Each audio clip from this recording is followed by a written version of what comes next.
ഇത് നമുക്ക് കിട്ടിയിരിക്കുന്നത് പച്ചച്ചാളയാണ്, നല്ല വലിയ ചാള. അത് നമുക്ക് ഇന്ന് വറുക്കാനായിട്ട് ഇതെല്ലാം കൂടെ പുരട്ടി വെച്ചിട്ട് വറുക്കാനായിട്ട് പോകും. ഇനി വെട്ടി വരുമ്പോൾ അതുവരെ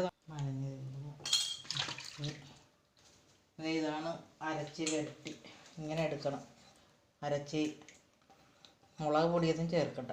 മസാല പെരുംജീരകവും കുരുമുളകും വെളുത്തുള്ളി ഇഞ്ചി ചെറിയ ഉള്ളി 2 വേപ്പില ഇത്രയും എടുത്ത് വറുക്കാനായിട്ട്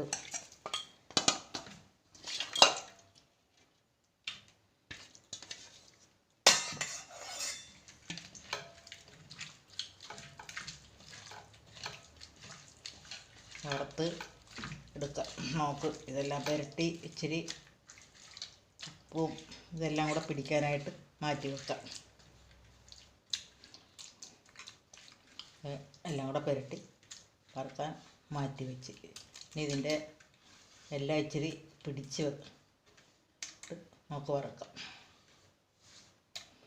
അറിയാവുന്ന പോലെയൊക്കെ ചെയ്യാനൊക്കെ ഉള്ളൂ. ഇനി എനിക്കിതേ ഒന്നും വശമല്ലെങ്കിലും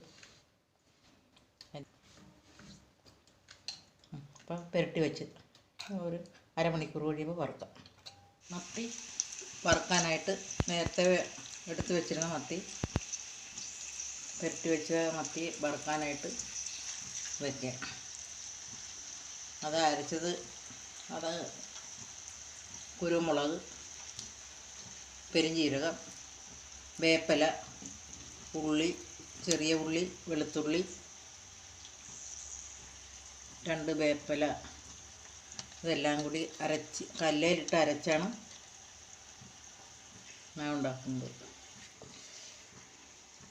ഇതുപോലെ നിങ്ങളൊന്ന് ചെയ്ത് നോക്കൂ. നല്ല ടേസ്റ്റായ വറുത്ത മീനാരി. ഇച്ചിരി നേരം പുരട്ടി വെക്കണം, അതെങ്കിൽ അതിൻ്റെ എരിവും ഉപ്പും ഒക്കെ പിടിക്കുകയുള്ളൂ.